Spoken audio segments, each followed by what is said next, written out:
Bapak Ibu, Bunda semua, mohon izin sebelum kita berdoa. Yang tidak ada uzur syar'i boleh temenin kita untuk on cam ya supaya pembelajarannya makin maksimal. Silahkan.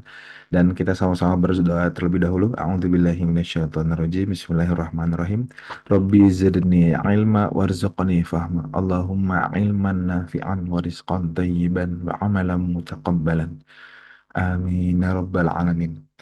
Untuk itu, kepada Ustadz Muhammad Rizky, waktu dan kesempatan terbaik pagi hari ini kami persilahkan. Faletafadal alaihi mashkur.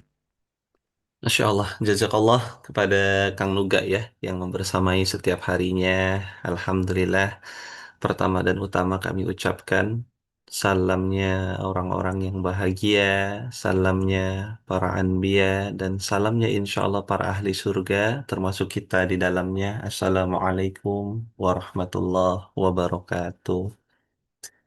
Alhamdulillah, saya cek ombak dulu, izin ayah dan bunda, sahabat titik balik, apakah suara saya jelas sampai ke laptop dan juga gadgetnya ayah bunda, boleh di feedback ya di kolom komentar, sekaligus sampaikan nih dari daerah mana. Tadi saya sedikit ngeliat ada yang lagi batuk ya, Bunda Eis dari Kota Banjar, mudah-mudahan hadirnya pagi ini jadi sebab kesehatan. Ada yang gara-gara Kang Nuga lagi pengen di dapur masak ayam woku, ada yang mau ikutan juga Kang Nuga ya. Masya Allah, ini luar biasa ini. Alhamdulillah ya, suaranya jelas. Dari Pekanbaru hadir jelas juga Umu Hafizah. Dari Bogor Pak Teguh jelas.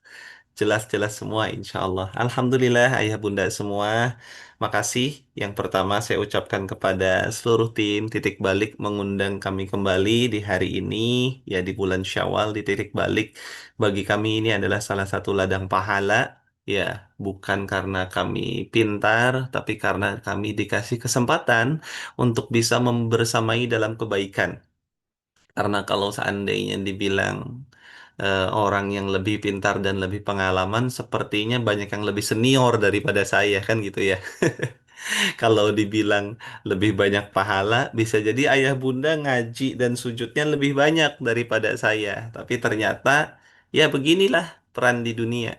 Nggak bisa semuanya mendengar, maka nggak ada yang ngisi acara, nggak ada kemuliaan di dalamnya. Nggak bisa juga semuanya berbicara, maka nggak ngerti dan nggak bakal ada manfaatnya karena semuanya ingin berbicara. Maka ayah bunda ketahuilah, ya, ketika kita tiap pagi nih kumpul di sini, kata Kang Nuga ya, sampai dengan apakah matanya capek, masih ngantuk, kesorot layar dan segala macam, harus tahu nih satu hal ya, yang paling mulia di acara seperti ini atau di halakoh secara langsung, di majelis-majelis kajian, di masjid-masjid, itu kata guru kami, belum tentu kiainya, ya, belum tentu ustadznya, ya. Lalu siapa yang paling mulia? Yang paling mulia adalah yang paling tulus niatnya untuk belajar mengajar, ya. Bisa jadi ustadznya, tapi bisa jadi juga jamaah atau audiensnya. Bisa jadi juga panitianya. Bahkan bisa jadi juga operatornya atau ternyata MC atau hostnya. Nah, kita berlomba-lomba nih menjadi orang yang paling tulus. Iya, karena kita nggak ngerti nih. Saya nggak bisa menilai Pak Ayah Bunda, nggak bisa nilai moderator juga. Tapi siapa yang jadi yang nilai kita nih Ayah Bunda nih? Yang nilai kita adalah Allah Azza wa Jalla. Ar-Rahman, Ar-Rahim, Al-Alim. Ya, udah maha pengasih, lagi maha penyayang, dan maha mengetahui semua niat baik di dalam diri kita. Makanya saya seneng tuh kalau seandainya ada MC moderator kayak Kang Nuga, diingetin lagi niatnya, diluasin lagi. Sebelum memulai ternyata diajak sedekah dulu. Karena memang kalau dalam satu acara, tempatnya sama, jamnya sama, ustadznya sama. Tapi pahalanya beda tuh. Ya, pahalanya beda. Beda apa? Beda dari niatnya, beda dari kesungguhannya, beda dari pengorbanannya, beda dari capeknya. Ya, jadi di sini nih kalau ngincer pahala, ya setiap orang beda. Sama kayak orang sholat jamaah di masjid. Ya, sholat jamaahnya mungkin sama, pahalanya 27 derajat. Tapi apakah total pahalanya sama? Beda. Ada yang niat itu ke masjid plus silaturahim juga, ada yang niat ke masjid plus mau itikaf juga, ada yang ke masjid mau niat nanya nih ke marbot masjid, butuh apa sih masjid tuh? Walaupun niat sholatnya sama, tapi ternyata pahalanya beda. Nah, mudah-mudahan di sini kita luaskan niatnya kepada Allah Subhanahu wa taala.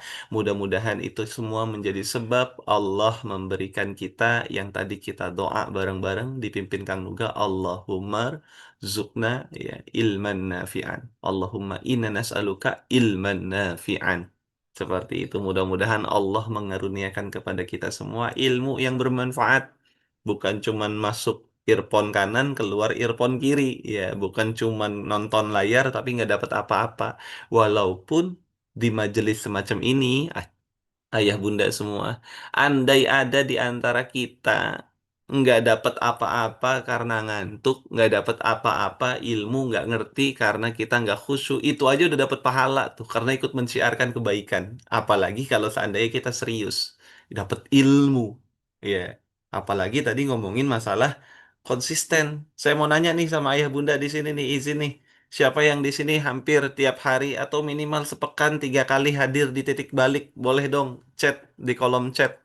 Ya. Wah, saya nih Ustadz udah jadi sahabat titik balik udah lama nih dari awal titik balik ada saya gabung program-program rutinnya. Siapapun Ustadz yang berbicara, saya insya Allah niat mau belajar. Ada nggak di sini nih orang-orang yang ternyata giat banget belajarnya? Ya. Kenapa? Ibaratnya, oh alhamdulillah ada nih, ya namanya Bismillah. Masya Allah namanya dikasih namanya Bismillah ya. Alhamdulillah ada. Ada lagi di sini yang ikut rajin belajar ya. Alhamdulillah tiap hari hadir. Bunda Eis, Bunda Uswatun Hasanah hadir juga. Bu Ida Soraya insya Allah rutin. Bu Ernawati, waduh kayak ibunya saya nih. Jangan-jangan ibunya saya ya. Alhamdulillah hadir juga gitu tuh. Saya mau kasih kabar gembira buat ibu-ibu yang hadir. Ya, ini kabar gembira nggak bohong-bohongan. Ya, kata guru saya mondok pesantren, Bu. Ya, jadi saya punya guru, saya punya murabi. Kata guru saya, istiqomah itu lebih baik daripada 1.000 karomah. Ya, istiqomah itu lebih baik daripada 1.000 karomah. Ya, kalau kalau karomah tuh apa sih, Ustadz? Ya, karomah tuh satu level di bawah mukjizat. Kalau mukjizat cuman Allah beri kepada Allah dan Rasul, apa kepada para nabi dan juga Rasulnya, ya Nabi-Nabi Muhammad bisa ngebelah bulan, dari kukunya jarinya bisa keluar susu, Nabi Muhammad bisa ini dan itu, Nabi Isa alaihi salam bisa menyembuhkan orang sakit, Nabi Musa bisa membelah lautan, itu kan mukjizat nih. Tapi ternyata selain Nabi dan Rasul, itu ada orang-orang pilihan dikasih karomah tuh ibu-ibu. Ya, karomahnya apa? Berupa doa yang kalau disebut wali langsung dikabulkan. Biasanya kita sebut wali. Ada orang katanya zaman dulu bisa terbang. Ya, ada orang bisa nembus bumi, ada orang bisa hilang tempat. Itu bukan sesuatu yang mustahil. Ya, kalau memang Allah izinkan, walaupun nggak boleh orang ngaku-ngaku. Seperti itu. Nah, karomah yang seperti itu tuh, kata guru kita, ya itu tidak lebih baik daripada istiqomahnya seorang hamba yang berusaha untuk mengamalkan kebaikan lillah karena Allah Subhanahu wa taala. Karena orang-orang yang tadi dikasih karomah sama Allah tuh dimulainya biasanya karena dia mengamalkan sesuatu yang Allah cintai. Ya, mengamalkan sesuatu yang Allah cintai. Ada yang istiqomahnya tahajud, bagus. Ada yang istiqomahnya puasa sunnah Senin Kamis, bagus. Ada yang istiqomahnya adalah ngaji Quran, bagus. Tapi ada salah satu yang tidak kalah, yaitu istiqomah ngaji. Ya, mengkaji Al-Quran, mengkaji ayat Al-Quran, mengkaji hadis Nabi, mengkaji segala sesuatu ilmu di dunia ini yang kita niatkan untuk mendekatkan diri kita kepada Allah. Kenapa itu sesuatu yang bagus? Karena dengan ilmulah derajat manusia ditinggikan di dunia maupun di akhirat. Sebagaimana Nabi Muhammad SAW bersabda, kata Nabi Muhammad, wahai para sahabatku, siapa di antara kalian yang ingin mencari dunia, carilah dunia dengan ilmu. Siapa di antara kalian yang ingin mencari akhirat, carilah akhirat dengan ilmu. Dan siapa di antara kalian yang ingin mendapatkan keduanya, maka carilah juga dengan ilmu. Tandanya apa, kawan-kawan semua? Allah memuliakan diri kita itu bukan karena harta kita, bukan karena sesuatu kepintaran kita saja, tapi itu karena kita memiliki ilmu, yang ilmu itu bermanfaat bagi banyak orang, khususnya minimal bagi diri kita sendiri dan keluarga kita. Dan insya Allah, mudah-mudahan semua yang ada di sini, kita semua adalah para penuntut ilmu. Sepakat ya, ya Bunda ya? Semangat kita mulai. Ya, sudah diluruskan niatnya, ya sudah diingatkan kembali. Langsung saya izin untuk bisa share screen, ayah bunda semua ya. Bismillahirrahmanirrahim. Boleh di-share ya? Apakah sudah apa namanya terlihat layarnya di pada ayah bunda semua? Mudah-mudahan sudah terlihat layarnya ya. Alhamdulillah. Ayah bunda yang dimuliakan oleh Allah Subhanahu wa taala, ya sebelum kita memulai majelis yang penuh berkah ini di program Titik Balik dengan tema Saat Luka Menjadi Berkah, izin ya kami memulai kembali dengan doa-doa tambahan yang tadi juga sudah dimulai kemuliaan ini oleh Kang Nuga dalam rangka kita menitipkan hasil upaya belajar kita kepada Allah hasilnya, dan kita minta Allah membersamai dalam setiap lisan yang keluar dari mulut kami, kata-kata yang keluar dari mulut kami, lisan kami, dan juga membersamai daripada semua perkataan yang masuk ke telinga kita semua, termasuk telinga kami juga. Mudah-mudahan dibimbing kata per kata, kalimat per kalimat, yang itu semua bukan cuman sekedar indah di otak, enak didengar, tapi benar-benar bisa meresap ke dalam kolbu kita, sehingga kita bisa mengamalkan apa yang kita tahu, apa yang kita bicarakan, apa yang kita dengar. Kita mulai dengan istighfar, ayah bunda, 3 kali. Kita mohon ampun sama Allah Subhanahu wa Ta'ala. Astaghfirullahaladzim. Astaghfirullahaladzim. Astaghfirullahaladzim. Alladzi la ilaha illa huwal hayyul qayyum wa atubu ilaih. A'udzu billahi minasyaitonir rajim. Bismillahirrahmanirrahim. Allahumma salli wa sallim ala habibina wa syafi'ina wa qurrati a'yunina maulana sayyidina Muhammad al-bashiri wan naziri allazi tanfatihu bihi abwabul khairi wa tanghaliku bihi abwabus syarri wa ala alihi al-athari wa ashabihi al-ahyari. Allahumma ya Allah, wahai Allah yang saat ini sedang menyaksikan kami, ya Allah, yang sedang berkumpul di ruang Zoom, ya Allah. Engkau tahu, ya Allah, mungkin di antara kami tidak saling mengenal, ya Allah, satu sama lain, ya Allah. Tapi Engkau takdirkan kami di sini untuk berkumpul, tidak lain, tidak bukan, untuk mencari kemuliaan di hadapan-Mu, ya Allah, untuk mencari ilmu yang manfaat agar menjadi hamba yang lebih dicintai oleh-Mu, ya Allah. Maka kami memohon kepadamu, ya Allah, karuniakan kepada kami semua di ruang Zoom ini maupun panitia-panitia yang terlibat, baik terlihat maupun tidak terlihat, ya Allah. Karuniakan kepada kami semua, ya Allah, segala kebaikan di dunia dan juga di akhirat, ya Allah. Kebaikan dalam bentuk zohir dan juga batin kami yang datangnya dari kasih dan sayang-Mu, ya Allah. Dan istiqomahkanlah kami, ya Allah, dalam rangka menuntut ilmu. Jadikanlah kami tulabul ilim, sebagai santri yang menuntut ilmu sampai dengan kami mati, ya Allah. Dan jadikanlah ilmu yang kami pelajari, kami pahami, kami ajarkan, kami dengar, ya Allah. Jadikanlah ilmu itu yang menuntun kami, ya Allah, ke jalan kemuliaan yang Engkau muliakan di dunia dan di akhirat, ya Allah. Dan kelak Engkau kumpulkan kami semua, ya Allah, bersama imamnya para ahli ilmu, yaitu Sayyidina Muhammad sallallahu alaihi wasallam. Allahumma ya Rabbana, jangan Engkau jadikan dosa dan maksiat kami menjadi sebab terhalangnya cahaya, taufik, hidayah, nur dan ilmu darimu, ya Allah.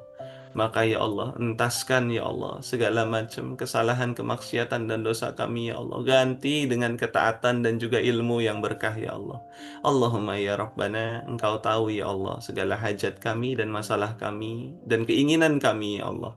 Jadikanlah perkumpulan kami di pagi hari ini menjadi sebab terkabulnya hajat kami dan terselesaikannya masalah kami ya Allah. Ya Allah, sungguh Engkau Maha Pengasih lagi Maha Penyayang ya Allah. Rabbana atina fid dunya hasanah wa fil akhirati hasanah wa qina azabannar walhamdulillahi rabbil alamin. Amin amin ya rabbal alamin. Alhamdulillah, Masya Allah. Makasih ayah bunda semua ya. Mudah-mudahan dikabul sama Allah Subhanahu wa Ta'ala. Kalau pendidikan pesantren itu ayah bunda ya. Kita tuh dalam ilmu tasawuf diajarkan seperti ini. Apabila ada kelompok orang berkumpul dan kelompok orang itu tidak kurang dari 40 orang, maka minimal 1/40 orang itu ya, itu pasti ada kekasihnya Allah tuh. Itu kata ulama tuh, bukan kata Muhammad Rizki. Jadi kalau seandainya dari 40 orang ada minimal satu kekasihnya Allah, ini misalnya hampir 200 orang. Maka paling minimalnya mungkin hari ini ya ada 5 kekasihnya Allah Subhanahu wa Ta'ala. Yang tadi kalau seandainya satu saja kekasihnya Allah itu mengamini dosa doa-doa kita, mudah-mudahan doanya seluruh yang hadir dikabul sama Allah Subhanahu wa Ta'ala. Nah, ayah bunda yang dimuliakan oleh Allah Subhanahu wa Ta'ala, ya hari ini kita akan belajar ya dengan tema saat luka menjadi jalan berkah. Mau nanya nih, ya kira-kira ada nggak di sini orang yang belum pernah terluka nih? Ada nggak kira-kira di sini orang yang belum pernah terluka? Ya, masa ada? Asli nih, Bu Rika nih. Ada nggak di sini orang yang belum pernah terluka? Ya. Seandainya ayah bunda di sini adalah bayi umur 1 hari yang langsung bisa ikut Zoom gitu tuh ya. Niscaya ayah bunda adalah termasuk orang yang pernah terluka tuh. Ya, kenapa? Lahirnya kita aja tuh udah penuh dengan luka. Buktinya apa? Nangis karena sakit, karena kaget, karena nggak siap hidup di dunia. Yang bayi itu tahu lebih enak di rahim ibunya, nyaman, aman, dapat perhatiannya langsung dari Allah. Ya, kalau seandainya lapar, Allah takdirkan ibunya makan nutrisi, makanan yang enak, gizinya keserap lewat plasenta, enak bayi di dalam kandungan. Betul gitu ya? Ya. Makanya bayi saja yang baru lahir itu sudah pasti pernah terluka. Apalagi kita nih, yang usianya saat ini berapa nih? Iya.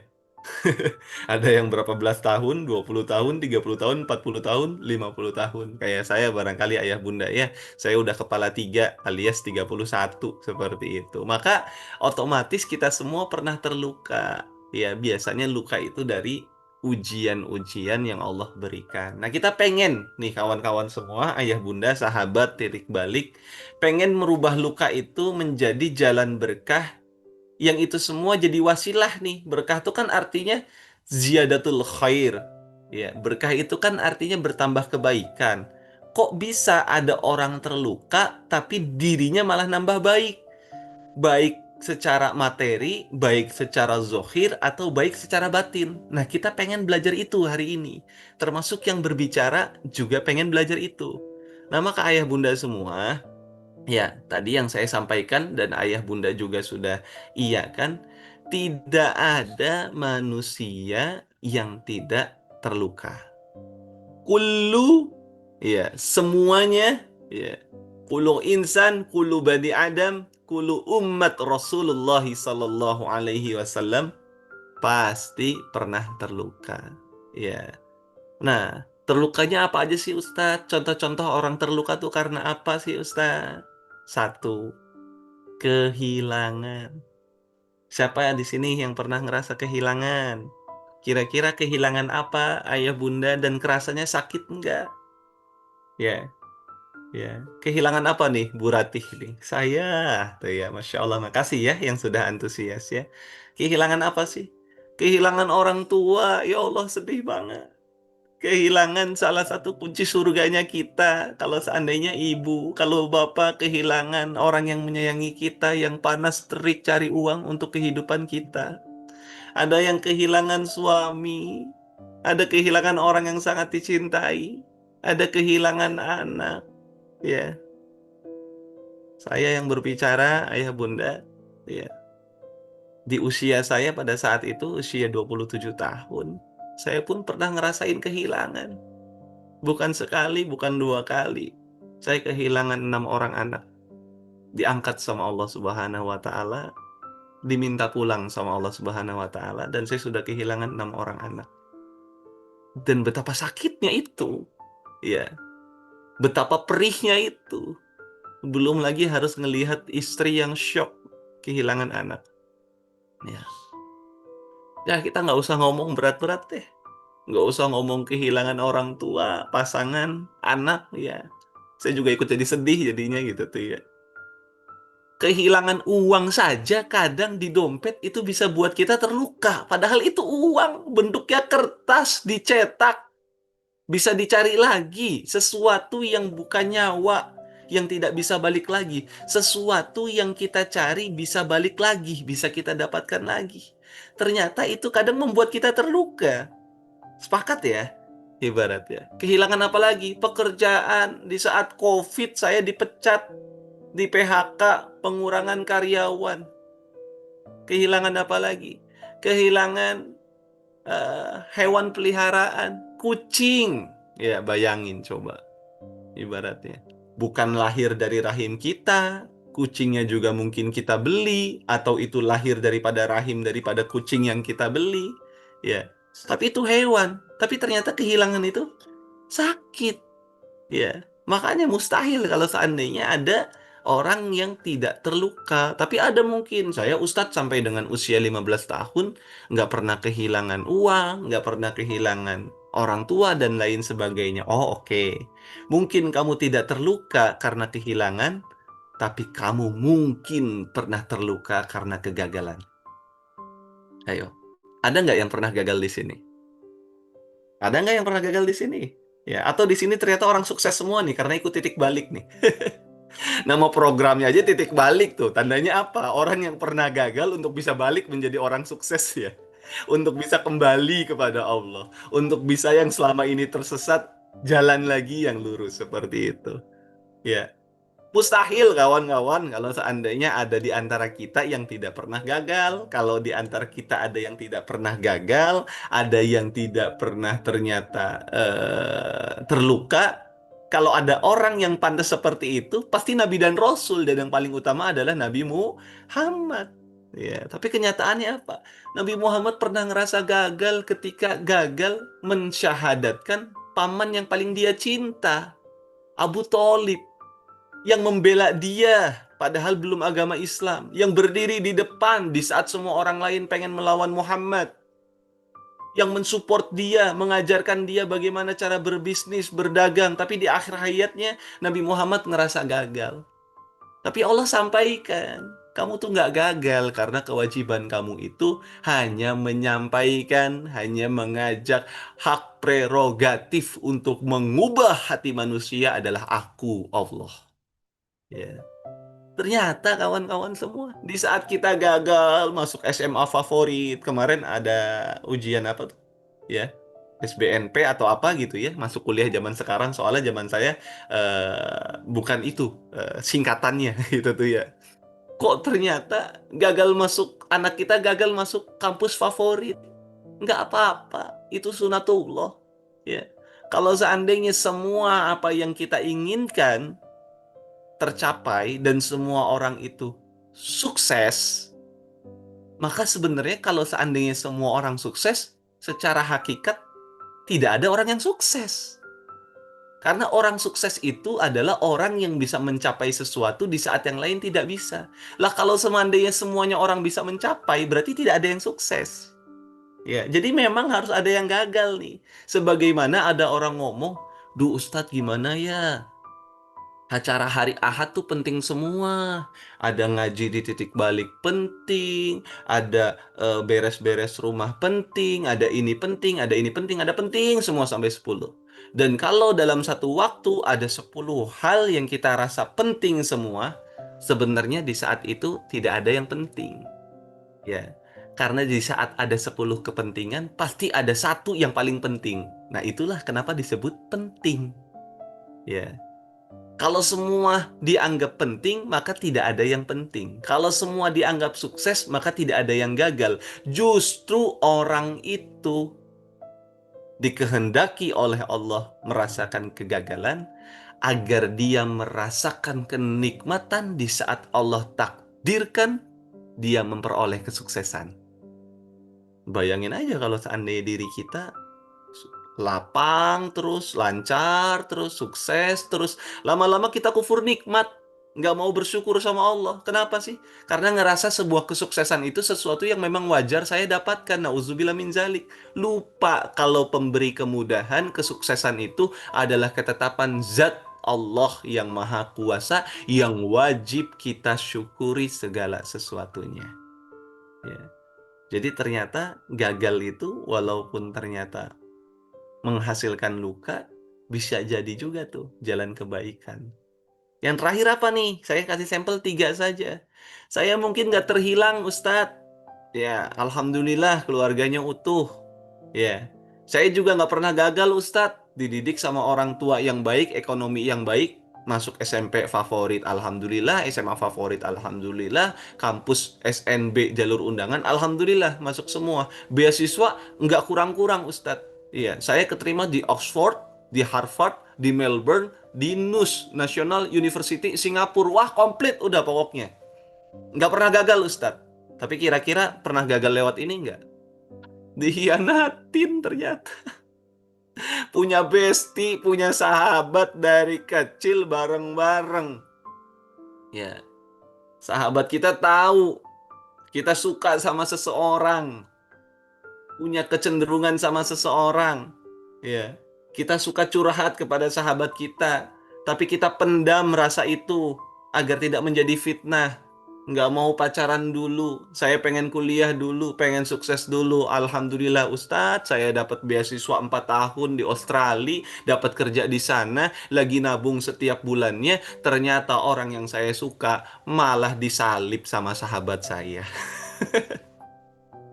Ditikung, dikhianatin ternyata. Ada yang kayak gitu.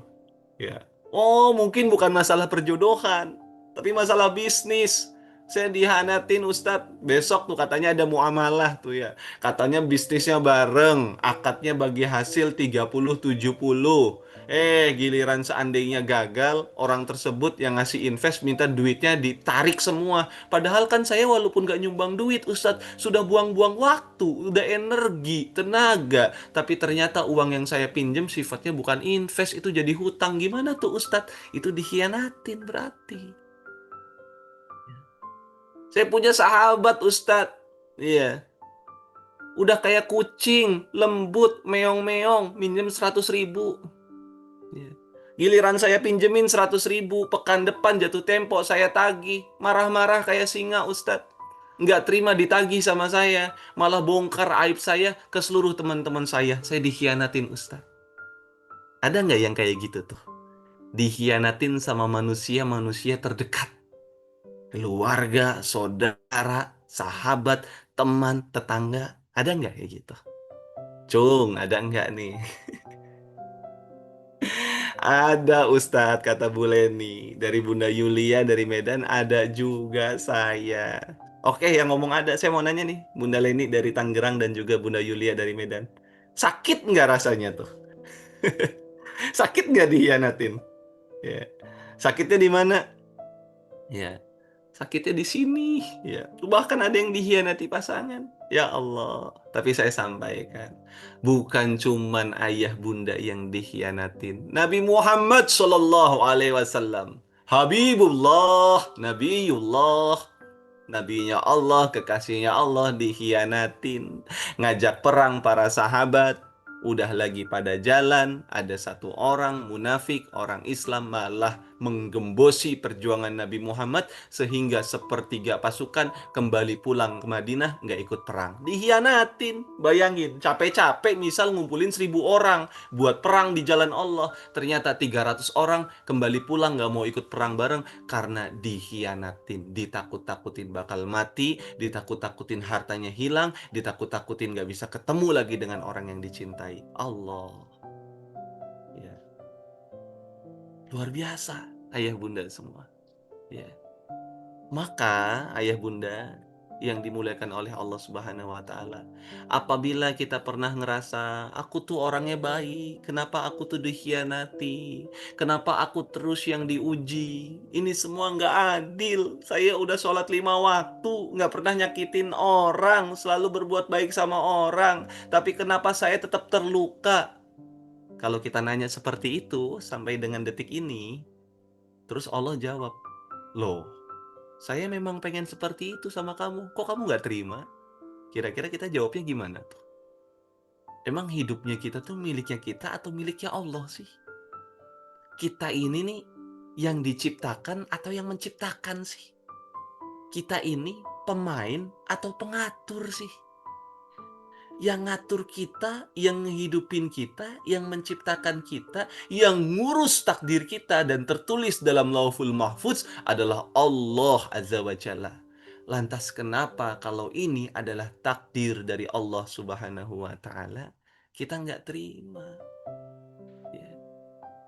Padahal, kawan-kawan semua, hidup ini bukan tentang tanpa luka, karena sunatullahnya pasti terluka. Tapi bagaimana kita memaknai luka yang kita rasakan. Ya. Bukan tentang tanpa luka. Mustahil kita nggak terluka. Tapi bagaimana kita memaknai luka? Makanya Allah jadikan dalam Al-Quran 114 surat dan ribuan ayat-ayat cinta di dalamnya sengaja Allah kisahkan kisah orang-orang terdahulu, baik orang-orang baik, baik para kekasih Allah, baik para musuh-musuh kekasihnya Allah. Itu semua tidak lain tidak bukan untuk menjadi ibroh pelajaran bagaimana kita memaknai luka dari orang-orang terdahulu yang merasakannya. Ya.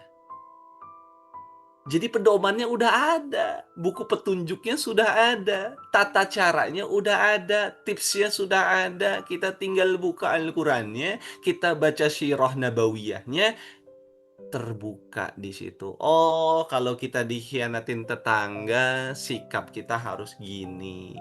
Kalau suami kita selingkuh, mengkhianati kita, sikap kita harus seperti ini. Kalau anak buah kita ternyata main belakang, ya terhadap kita sebagai pimpinan, kita harus seperti ini. Itu semua ada tuntunannya, ayah bunda. Bisa dimaknai. Tapi kalau seandainya kita semua setelah mengetahui dan merasakan betapa sakitnya luka, malah kita merespon dengan sesuatu yang tidak tepat, sungguh luka itu hanya akan menghasilkan luka-luka lainnya. Bener nggak ya bunda? Ya. Nggak percaya? Oke, saya kasih analogi yang mudah. Ayah bunda perutnya sakit, ya karena tidak tertahankan, ya ayah bunda dibawa ke IGD rumah sakit, ya dibawa ke IGD rumah sakit. Oh ternyata ini mohon maaf rumah sakit ini waktu nyeleksi dokter tidak teliti, ya ternyata ada dokter ijazahnya palsu. Nah dokter ini lagi jaga di IGD. Begitu ayah bunda ngomong, "Dok, tolong perut saya sakit." Nggak nanya sakitnya seperti apa, nggak nanya sakitnya gimana, nggak nanya sakitnya sejak kapan, langsung aja dokternya tas tes tas tes tes disuntik. Ya, ibu nanya, "Dok, ini sebenarnya apa yang disuntik, dok?" "Oh, nggak apa-apa, ibu. Ini ibu nih sakitnya cuma mules doang." Jadi saya kasih aja obat, udah pereda nyeri perut dan mudah-mudahan nanti bisa BAB. Ya. Ternyata begitu ketemu dokter lainnya karena ibu tambah darurat sakitnya, Sakit perut itu ternyata dari ginjal. Ya, misalnya gagal ginjal. Kira-kira nih, kalau tadi obat yang asal suntik dosisnya berlebihan dan tidak tepat sasaran, pertanyaan saya, nambah penyakit lainnya enggak? Ya, kalau tidak ngobatin jelas nggak ngobatin. Nambah penyakit lainnya enggak kira-kira? Asal minum obat, asal suntik obat, dan asal pakai dosis. Ya, akan nambah lainnya. Karena badan kita yang seharusnya tidak mendapatkan obat atau vitamin itu diinjek sesuatu yang tidak dibutuhkan. Maka kita tidak bisa tuh, ya, ibaratnya mengobati diri kita dengan aksi yang salah. Maka orang-orang tidak bisa memaknai luka itu dengan baik kalau ternyata ya disikapinya dengan sesuatu yang salah.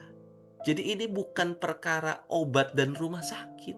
Ini perkara kehidupan kita yang kita alami setiap hari, ayah bunda semua yang dimuliakan oleh Allah Subhanahu wa taala. Ya, ya.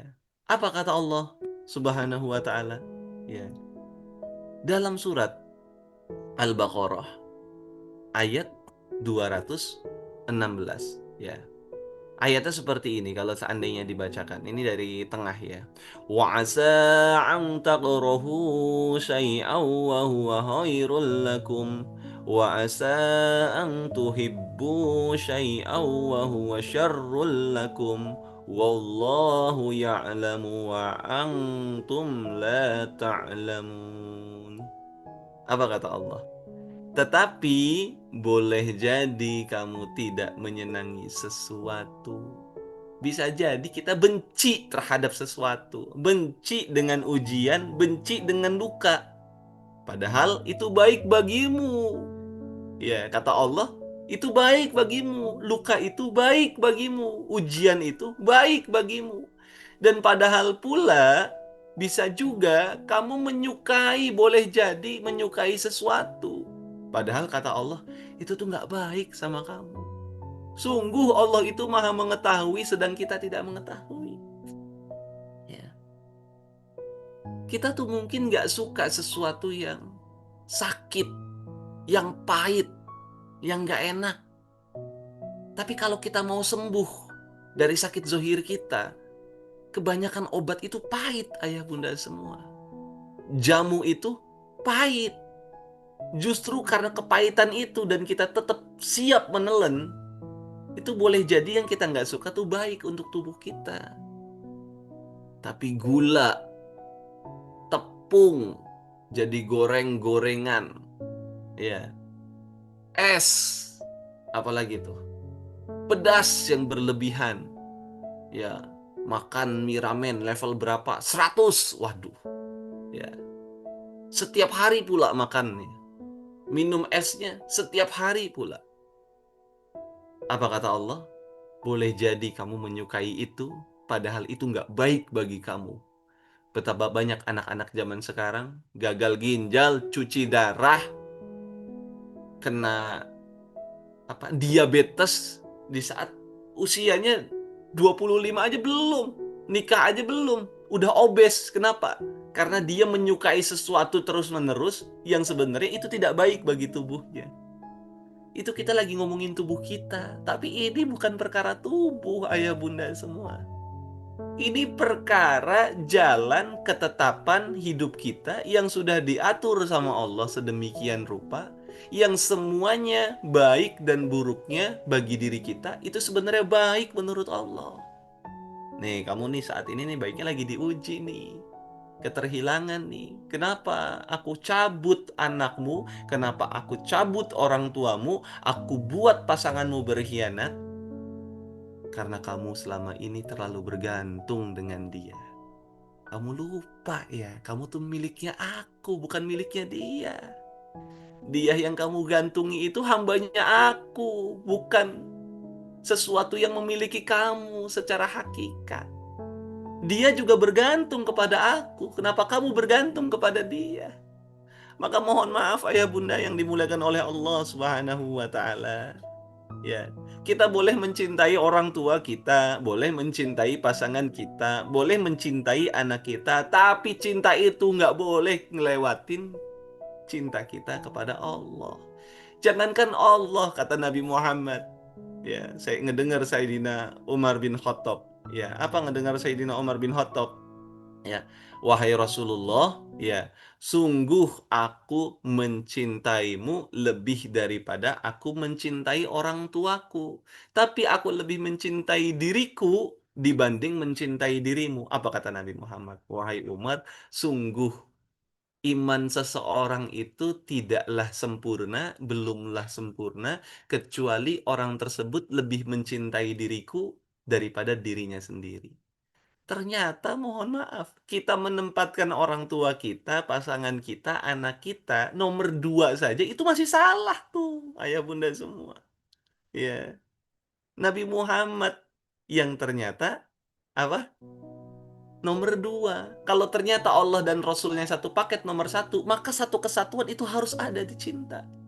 Baru kita mencintai orang tua, pasangan, anak, dan selanjutnya. Tapi jujur, kita yang merasa saat ini terluka karena kehilangan orang-orang yang dicintai, boleh nggak kita merenung? Sebenarnya kita lebih mencintai mereka atau lebih mencintai Allah yang memiliki mereka dan memiliki kita?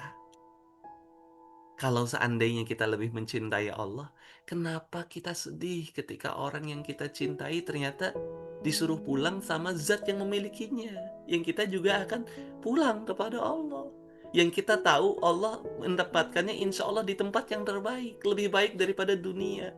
Karena bagi orang-orang baik, dunia ini bagaikan penjara dan kerinduan mereka untuk bertemu sama Allah Subhanahu wa taala menggebu-gebu. Ya. Jadi sedih wajar. Kita manusia punya perasaan. Tapi kalau sedihnya berlarut-larut karena keterhilangan, karena pengkhianatan, karena kegagalan, something wrong in your heart. Ada sesuatu yang salah di hati kamu, heart setnya salah, mindsetnya salah. Kalau bahasa Arabnya maujud fi qalbak. Ada sesuatu di dalam hatimu yang itu salah. Kalau berlebihan, ya betul tuh Ibu Riafi. Ya.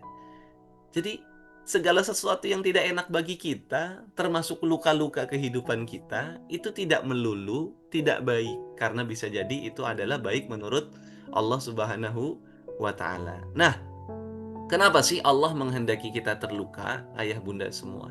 Karena itu menghapus dosa kita. Ya, apalagi karena menaikkan derajat kita. Apalagi mengembalikan kita kepada Allah. Apalagi membentuk kedewasaan dan kesiapan mental diri kita. Coba bayangin. Enak nggak? Ya, enak nggak kira-kira? Benefit yang kita dapat dari sesuatu yang kita tidak upayakan. Ya, kita perasaan kita terluka kan kita nggak upaya apa-apa. Allah takdirin kita terluka tuh. Tapi ternyata gara-gara sakitnya hati kita nih dan kita tetap mau sabar, itu ngapus dosa kita tuh tanpa ngucapin istighfar. Naikin derajat kita tuh kalau kita sabar. Membuat kita ingat lagi kepada Allah tuh, mau sujud nangis-nangis kepada Allah yang selama ini kita nggak pernah sujud kepada Allah. Membuat diri kita menjadi lebih dewasa berpikirnya, lebih matang dalam bersikap, lebih kuat secara mental. Itu semua karena apa? Karena kita terluka. Wow sekali. Ya, nggak percaya nih kalau seandainya benefitnya seperti ini. Salah satunya saya bawakan daripada hadis baginda Nabi Muhammad Sallallahu Alaihi Wasallam.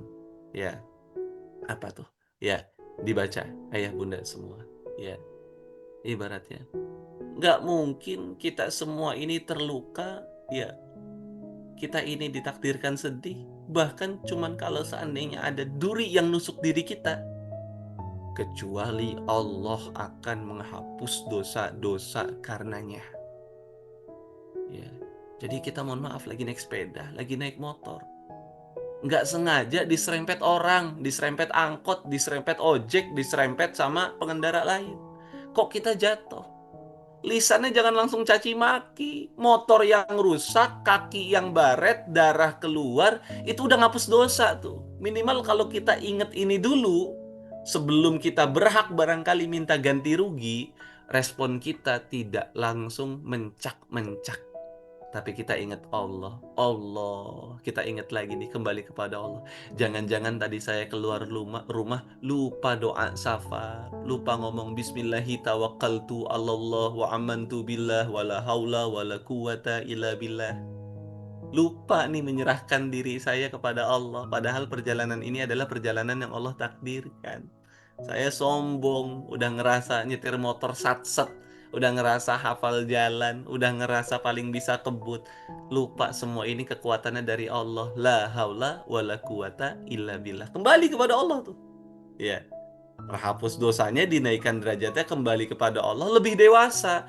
Besok lagi saya kayaknya kalau naik motor bakal lebih hati-hati. Betul nggak, kawan-kawan? Ya. Kata Imam Ibnu Qayyim Al-Jauziyah, ujian itu adalah tanda cinta dari Allah, karena dengan ujian seseorang hamba kembali kepadanya. Dan tiada ujian kecuali kita ngerasain rasa luka. Ya, betul? Ya, sepakat ayah bunda? Ternyata benefit luka itu banyak. Namun sayang seribu sayang, ada 3 cara salah menyikapi luka yang sering kita mungkin acap kali lakukan. Ya, ada yang nanya dulu nih, saya tanggepin dulu. Ustadz, dosakah kita kehilangan imam? Kadang suka muncul kesedihan. Kalau keterhilangannya tidak dosa, sedihnya pun tidak dosa.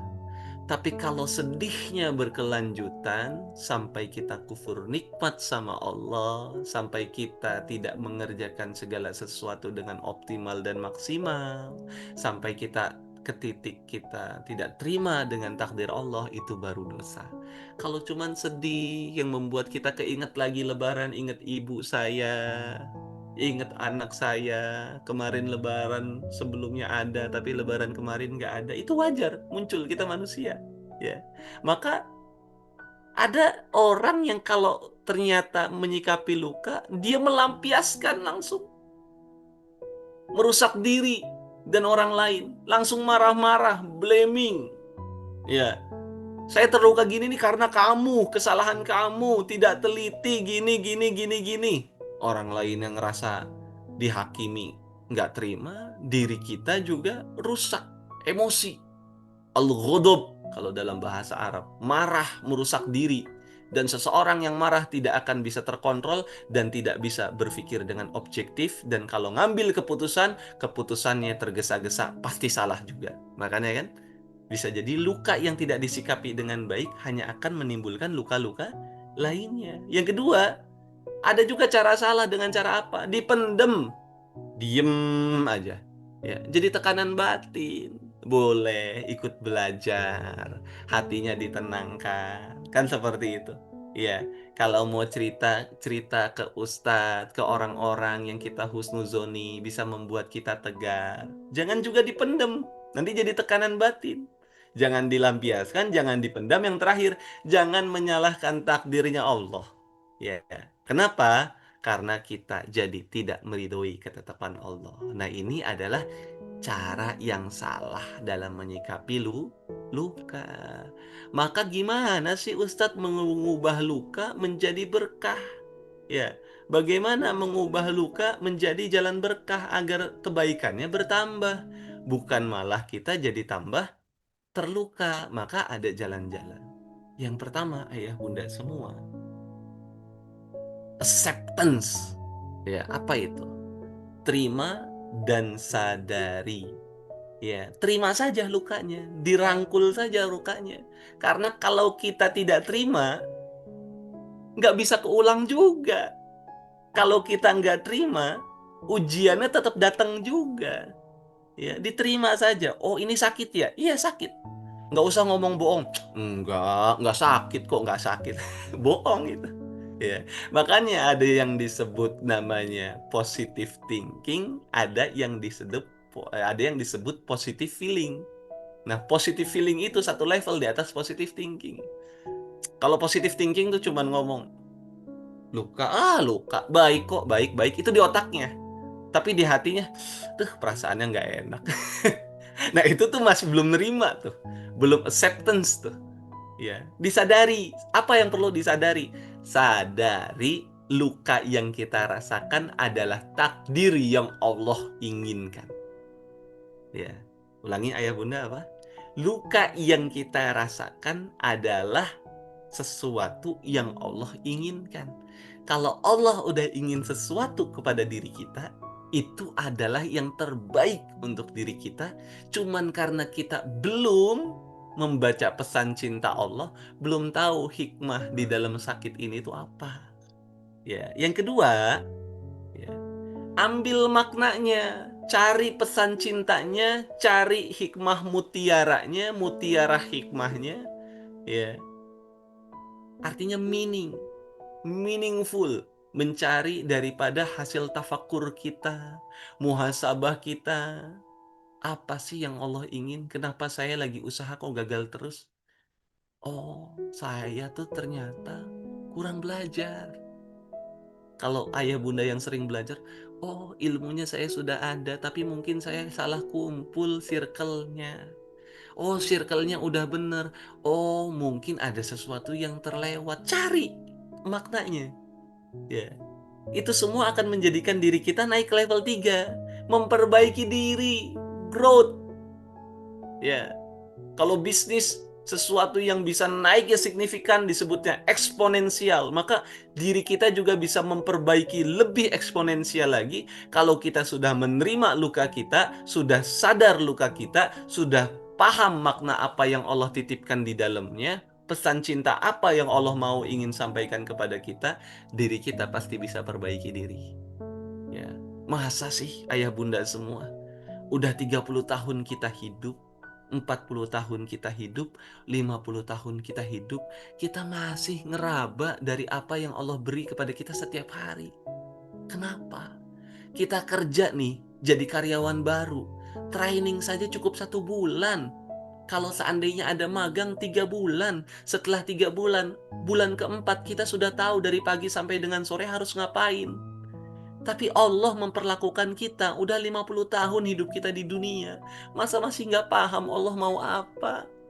Dari semua luka yang Allah beri kepada kita, dari ujian-ujian yang Allah takdirkan kepada diri kita, Allah cuman pengen kita menjadi hamba yang kembali pulang kepada Allah. Udah titik. Ujungnya kita kembali ibadah, ujungnya kita bisa menjadi khalifah pemimpin yang kuat, ujungnya kita bisa dakwah, menginspirasi banyak orang, memberikan teladan bagi banyak orang. Udah ujungnya cuma hamba doang. Ya. Mau kita cuman ibu rumah tangga, mau kita cuman sebagai saat ini mahasiswa-mahasiswi, mau kita saat ini sedang tidak bekerja, semuanya tujuannya cuman Allah pengen kita kembali menjadi hamba. Semua status di dunia itu statusnya itu temporary. Anda jadi orang paling bawah, barangkali office boy, sampai Anda jadi CEO kayak The Drakor gitu tuh ya, didracin gitu tuh ya. Itu semua itu sementara. Yang abadi kita ini cuman hambanya Allah. Cuman hamba Allah yang bertakwa atau yang durhaka. Hamba Allah yang transit di neraka dulu atau hamba Allah yang pulang ke surga. Cuman itu ayah bunda semua. Ini dunia ini cuman tempat kita persinggahan. Ya, tidak lebih dari itu. Bahkan dalam Al-Quran Allah sampaikan dunia ini cuman tempat permainan. Cuman tempat senda gurau. Kalau cuman tempat senda gurau, kenapa kita menangisi berlebihan segala ujian yang Allah berikan? Tolong sampaikan kepada saya ya bunda semua. Ini saya lagi nasihatin diri saya sendiri juga nih biar sadar. Ya ini Muhammad Rizky, kenapa kamu masih sedih berlebihan? Segala sesuatu yang memang tidak ditakdirkan untukmu tidak akan datang kepadamu. Segala sesuatu yang hilang darimu memang itu aslinya bukan milikmu. Kenapa kamu masih sedih? Sadar. Ya. Baru kalau sudah terima sadari, sudah ambil makna, sudah memperbaiki diri, ujungnya kita semua mendapatkan spiritual booster dari luka-luka itu. Kita mendekat lagi sama Allah, bercengkrama indah lagi, berdoanya dengan suasana syahdu lagi. Yang tadinya doa, kata Kang Nuga tadi ya, solawat asal sekedar solawat. Alhamdulillah hanya sekedar alhamdulillah. Sekarang ngucapin Allah udah geter lagi di hatinya. Ngucapin solawat langsung inget sama Nabi Muhammad. Orang yang sangat mencintai kita padahal tidak mengenal kita. Ya. Itu spiritual booster dari apa? Dari luka, ayah bunda semua. Ya. Ini langkah ya yang membuat luka tuh jadi berkah. Kalau kata salah satu guru saya dalam bukunya, ada langkah yang disebut sajadah. Kalau kamu dapat ujian, kamu terluka, rumusnya sajadah. Sadar, ya, saknya, jaknya, jedah, ahnya memilah atau memilih, ya. Kamu sadar dulu, kamu jeda dulu ngambil makna dan memilih untuk bisa memperbaiki diri dan kembali kepada Allah. Karena ketika kamu tidak sadar, kamu mustahil bisa ngambil makna. Tapi kalau kamu sadar dan kamu juga nggak mau ambil makna, sadarnya kamu tidak akan menjadikan dirimu memperbaiki diri. Ya, ini langkah-langkah kita menjadi manusia yang lebih baik. Ya, maka kita refleksi diri kita saat ini ayah bunda semua. Ya, pertanyaan untuk diri kita semua yang hadir di Zoom pagi hari ini sebelum kita tutup. Apakah luka yang kita alami benar-benar sudah kita maknai atau cuman masih disesali? Ayo ayah bunda jujur. Jawab nih pagi hari ini nih. Ya, mumpung masuk waktu duha nih. Luka yang kita alami saat ini sudah kita berusaha ambil makna atau masih sesali? Ya, ayo perbaiki. Naik level. Ayo Ummu Hafiza, ayo bunda-bunda lainnya yang tidak bisa saya sebutkan satu persatu. You are not alone. Kamu tidak sendiri. Aku pun masih sama. Aku pun kadang masih sulit memaknainya. Tapi justru dengan ini kita belajar. Yang berbicara belajar, yang mendengar belajar. Ayo sama-sama kita proses memaknai ini. Betul kata Bunda Suci. Kita proses. Dan jangan pernah ngerasa sampai. Sampai kapan Ustadz proses kita ambil makna ini? Sebelum kita dapat kata-kata di musola masjid inna lillahi wa inna ilaihi rojiun, teruslah berproses. Karena kita pengen terus belajar sampai kita mati. Sampai kita pulang. Sampai kita kembali kepada Allah subhanahu wa ta'ala. Dan apakah kita yang lebih tahu tentang diri kita atau Allah yang lebih tahu tentang diri kita? Siapa yang lebih tahu tentang diri kita? Ayah bunda sekalian. Ya Allah Azza wa Jalla Al-Alim yang maha mengetahui. Maka ayah bunda semua di penutup ini bisa jadi luka, sakit, perih yang hari ini kamu tangisi itu adalah jalan yang Allah siapkan untuk menyelamatkan hidupmu. Maka mudah-mudahan segala luka yang saat ini kita alami menjadi jalan hidup kita lebih berkah, lebih selamat, lebih bahagia, dan lebih bermakna karena kita sadar itu semua dari Allah dan akan kembali kepada Allah dengan hanya niat karena Allah. Itu saja dari saya Muhammad Rizky, ayah bunda semua, mohon maaf atas segala kekurangan dan kesalahan. Saya kembalikan kepada Kang Nuga selaku moderator dan juga host. Walafu minkum, wassalamualaikum warahmatullahi wabarakatuh. Waalaikumsalam warahmatullahi wabarakatuh. Masya Allah. Syukran kathiran Ustaz Rizky atas kesempatannya mau bersama di Titik Balik pagi hari ini. Alhamdulillah banyak banget manfaat, banyak banget pelajaran. Tapi sebelum itu minta tolong teman-teman di balik layar, minta tolong layarnya dibenerin dulu ya. Minta tolong screennya diperbaiki dulu supaya apa yang tampak ke Bapak Ibu Ayah Bunda semua ini sudah sesuai ya. Alhamdulillah. Baik Bapak Ibu Ayah Bunda, Alhamdulillah pagi hari ini kita banyak belajar, banyak lagi mengambil hikmah, dipaparkan lagi apa-apa yang harus kita lakukan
dulu lampunya sebentar. Silakan Bapak Ibu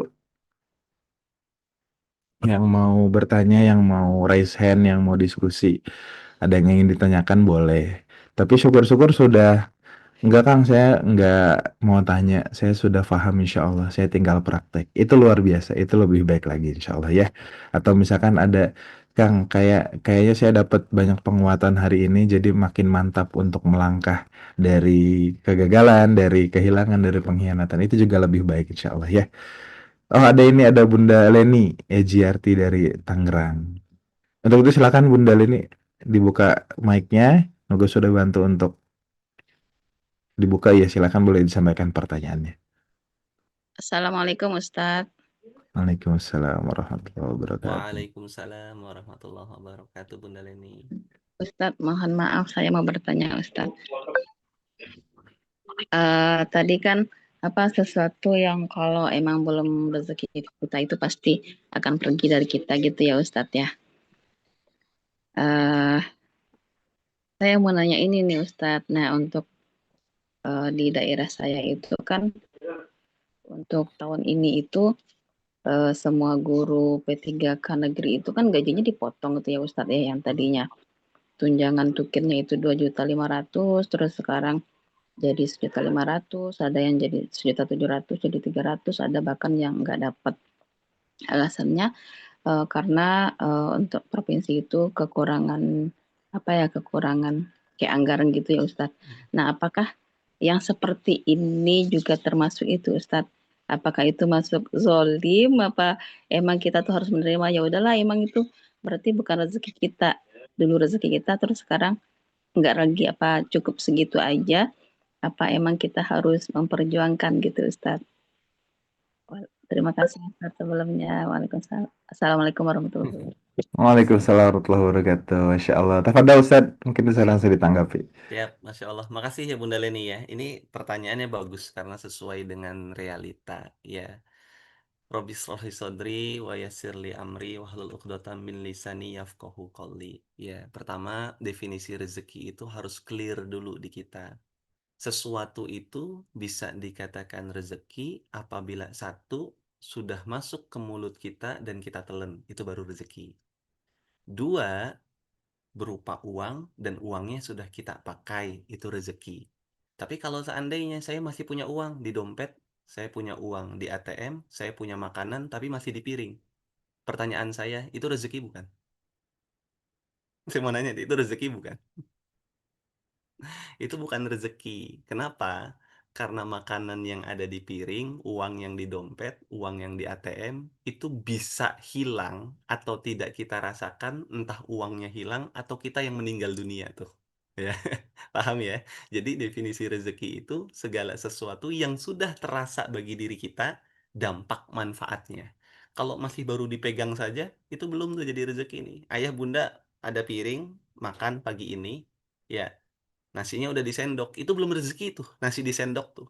Begitu makan kita nasinya, kerasa di lidah, nah itu udah mulai rezeki. Bisa dipahami ya? Nah, definisi rezeki di situ dulu, satu titik. Yang kedua, kita harus tahu kasta rezeki. Ya, ternyata rezeki itu ada kastanya, ada levelnya. Dan ternyata kasta terendah dari rezeki adalah fulus, bin duit, bin uang, apalagi rupiah. Yang nilainya turun terus kena inflasi. Itu kasta terendah daripada rezeki tuh, disebutnya harta. Rezeki yang paling berharga, kasta pertamanya adalah iman Islam. Terus ada apa? Waktu. Terus ada apa? Sehat walafiat. Terus ada apa?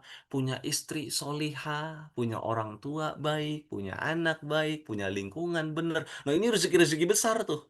Ya, iman, waktu, sehat, keluarga, lingkungan, itu rezeki besar. Nah, yang paling bawahnya tuh setelah level, ada level 7, level 8, level 9, terus mentok paling bawah, itu duit.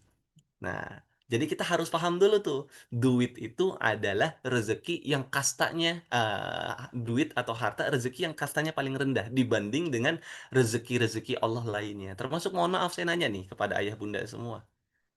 Rasa tenang menjalani hidup di saat ada tidak ada masalah. Kok hati itu tenang terus, damai terus? Saya nanya. Itu rezeki bukan? Ya, di saat hati kita tenang dan lapang. Ya, rezeki banget. Banyak orang duitnya banyak, jabatannya tinggi, jadi CEO, jadi owner, gedungnya 3, utangnya 10 miliar. Kira-kira pusing atau enggak? Walaupun duitnya banyak, gedungnya ada. Ya. Pusing, nggak tenang. Maka ternyata uang yang banyak ini tidak bisa mengalahkan rezeki ketenangan hati yang Allah berikan. Ya, nah itu dulu tuh makna tuh. Nah, baru kita masuk ke dalam soal yang ditanyakan Bunda Leni dan ini soal bagus. Kalau pertanyaannya adalah saya gaji P3K turun Ustadz, karena anggaran Pemprov atau Pemda nggak turun. Dari pusatnya ada efisiensi anggaran. Wah, gitu ya Ayah Bunda ya. Tenang, yang ngomong sama Ayah Bunda juga ini orang kementerian nih. Saya termasuk orang kementerian, jadi saya merasakan yang Bunda sampaikan. Cuman saya nggak mau sepil kementerian apa, nanti dicari tahu lagi. Ya, nih misalnya kan nanya seperti itu kan. Kok gaji saya turun, tunjangan kinerjanya juga turun, itu berarti rezeki saya bukan. Bukan rezeki berarti. Tapi kalau nanyanya, boleh nggak saya upayakan biar rezeki saya dapat nominalnya sama? Oh boleh, kalau mengupayakan, mengikhtiarkan itu boleh. Baik barangkali, oh saya ada ikatan para guru, misalnya gitu tuh ya, ikatan ASN. Ini akhirnya kita dari rapat sosialisasi harusnya ASN guru nih nggak termasuk yang dipotong gini gini gini gini, diajukan lewat lembaga, lewat DPR, nembus pemerintah, akhirnya turun berubah undang-undangnya gitu tuh ya. Nah itu yang boleh diikhtiarkan. Ya, silahkan dilakukan. Tapi dalam proses ikhtiar tersebut, jangan Anda tidak ridho dengan ketentuan Allah. Ya. Duh, ya Allah gimana sih? Kok saya gajinya tadi tunjangannya 2.500.000 jadi 500.000? Kok nggak adil banget sih? Nah, itulah merespon luka dengan cara yang salah. Salah satunya apa? Tidak ridho dengan ketentuan Allah. Padahal boleh jadi gajimu turun 2 juta. Tapi selama ini kesehatan keluargamu yang tidak baik-baik saja, Allah sulap jadi baik-baik saja. Bisa jadi gajimu turun 700, tapi biasanya hatimu yang tidak tenang, Allah rubah hatimu tenang menyikapi segala sesuatu. Ternyata rezeki-rezeki yang seolah-olah hilang itu tergantikan dengan rezeki-rezeki lain. Dan saya yakin, ayah bunda semua, saya yakin banget apa yakinnya. Ya. Gusti Allah mboten sare dan mampu menghidupkan diri kita baik dari sumber rezeki yang seolah-olah dari pekerjaan kita atau Allah seolah-olah ngurangin dari pekerjaan kita, Allah kasih dari jalan lainnya. Percaya nggak dengan saya? Percaya dong. Nih ayah bunda. Ya, ini tahadus bini mah. Saya tuh nikah usia 20 tahun. Istri saya 17 tahun. Dua-duanya pondok pesantren, hidupnya di pondok, saya belum kuliah, belum punya pekerjaan. Bukan S1, bukan S2, gelarnya SMK. Bayangin ya, orang pondok, ya nggak punya pekerjaan, gelar SMK. Kalau saat ini alhamdulillah Allah udah izinin S2. Tapi saya bisa nikah tuh. Ya, katanya nikah butuh modal banyak. Itu kan kata orang. Saya nikah 2015 modal 1 juta bisa nikahin istri saya. Saya setelah nikah nggak bekerja tuh setahun 2 tahun saya tetap di pondok, tapi saya tetap bisa memberikan istri saya makan tanpa saya harus minta-minta ke orang, ngemis-ngemis. Tandanya apa? Allah pasti ngasih rezeki kita, cuman kita yang sering mematok rezeki kita harus dari jalan ini. Kata siapa? Ya, kita ngelihat jalan kita rezeki cuman jadi guru. Ya saat ini kita kelihatannya seperti itu, makanya rezekinya seolahnya dapat dari situ saja. Coba cara berpikir kita menyesuaikan dengan apa yang Allah mau. Apa sih yang Allah mau? Ya, arisku min haitsu la yahtasib. Rezeki Allah itu malah paling banyak dari jalan yang tidak terduga-duga. Wah, ternyata jalan yang tidak terduga banyak. Kalau jalan yang kita duga dari gajian, itu rezeki biasa. Rezeki istimewa tuh dari rezeki sesuatu dari jalan yang tidak kita duga. Ya, termasuk apa nih? Saya tak awalnya gak ngeduga nih, bulan Syawal ini ketemu sama ayah bunda. Oh, ternyata rezeki saya ngisi Zoom bareng-bareng. Tadinya mungkin hari ini pagi saya nggak dapat pahala gara-gara ngobrol di depan ayah bunda. Mudah-mudahan Allah kasih karunia pahala. Nah itu tidak diduga-duga tuh.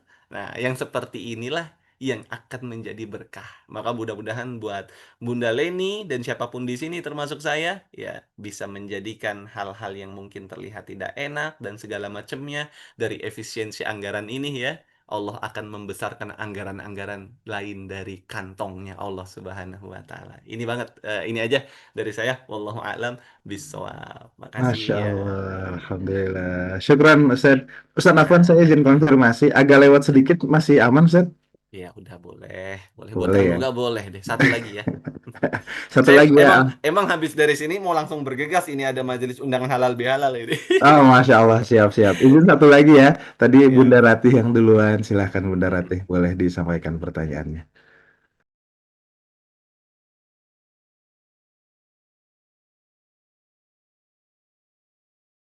Waalaikumsalam warahmatullahi wabarakatuh. Ini Ustadz, masih gamang nih eh, merespon luka kehilangan Ustadz. Sedang belajar luka menjadi berkah yang sudah Ustadz arahkan tadi. Apa ada yang salah dengan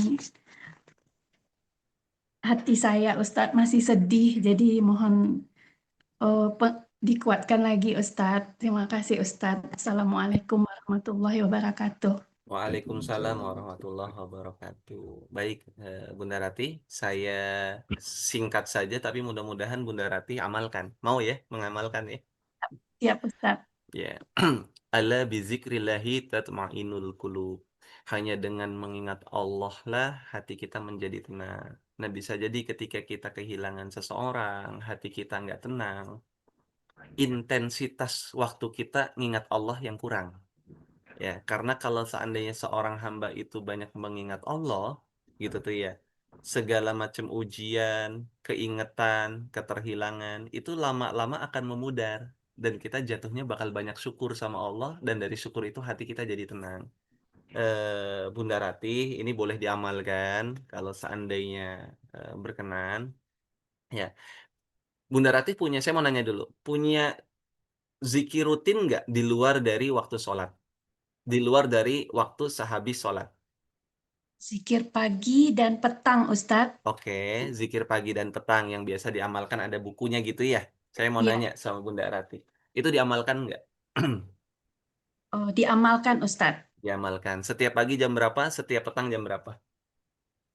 Setiap pagi tidak rutin Oke. jamnya, tapi dikejar pagi dan kalau sore juga tidak rutin, tapi selalu dikerjakan. Sore hari ya. Baik. Ya, Saya mau ngasih tambahan satu, kalau Bunda Rati berkenan. Ini salah satu yang jadi sumber ketenangan dan pegangan wirid saya dari guru saya. Dan ini boleh juga nih, saya kasihkan kepada ayah bunda yang mau mengamalkan.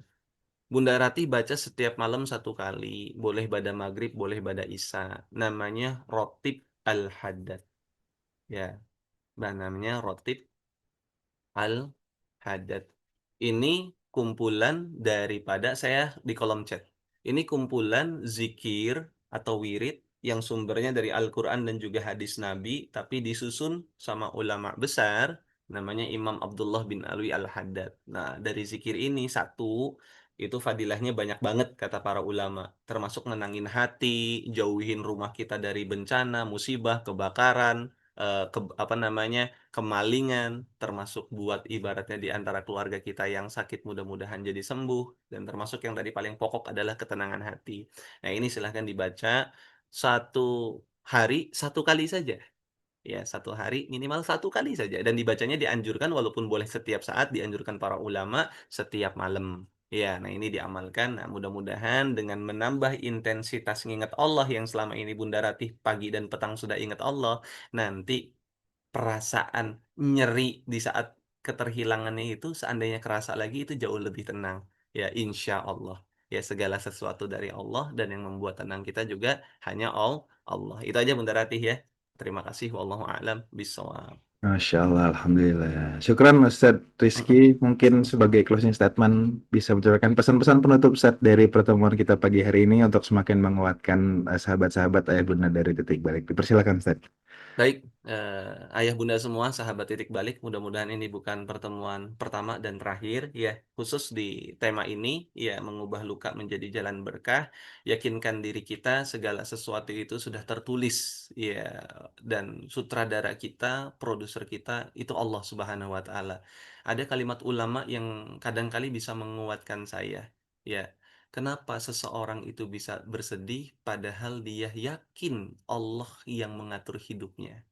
Maka seseorang yang terlampau sering sedih dalam hidupnya karena mereka semua tidak kenal Allah dan tidak yakin atas keterkuasaan Allah yang bisa mengubah hidupnya bahagia.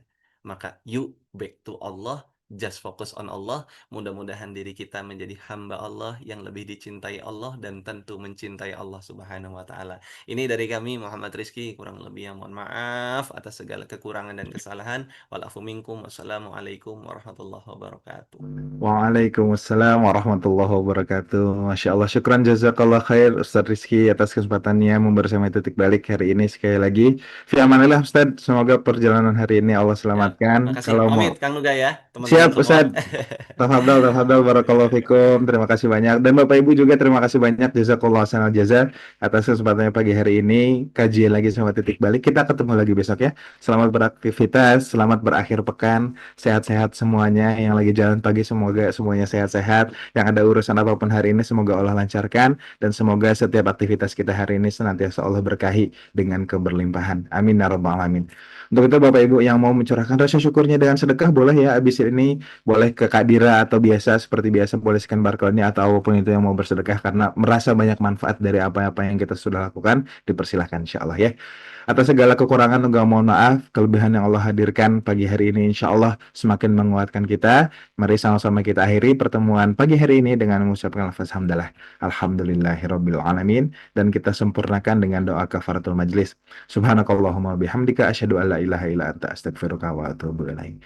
Bapak Ibu Ayah Bunda, sebelum Nuga tutup izin, besok kita akan mulai pertemuan pertama kelas terampil bermuamalah. Informasinya boleh dicek di grup Titik Balik. Setelah ini Kak Dira akan kirim langsung ya insya Allah di grup Titik Balik. Yang belum daftar silahkan daftar, yang sudah daftar silahkan bersiap-siap. Kita ketemu lagi besok, berarti besok pagi ada kelas Titik Balik, besok malamnya ada kelas terampil bermuamalah. Insya Allah semoga Allah jaga terus kesehatan dan energi kita supaya makin baik lagi pembelajarannya. Amin ya rabbal alamin. Untuk itu, Nuga pamit mohon undur diri. Bapak Ibu, terima kasih banyak. Sekian. Wassalamualaikum warahmatullahi wabarakatuh. Terima kasih Bapak Ibu. Barakallah. Sehat-sehat semuanya. Terima kasih Kang Nuga. Waalaikumsalam warahmatullahi wabarakatuh. Terima kasih Kang Nuga. Waalaikumsalam warahmatullahi wabarakatuh.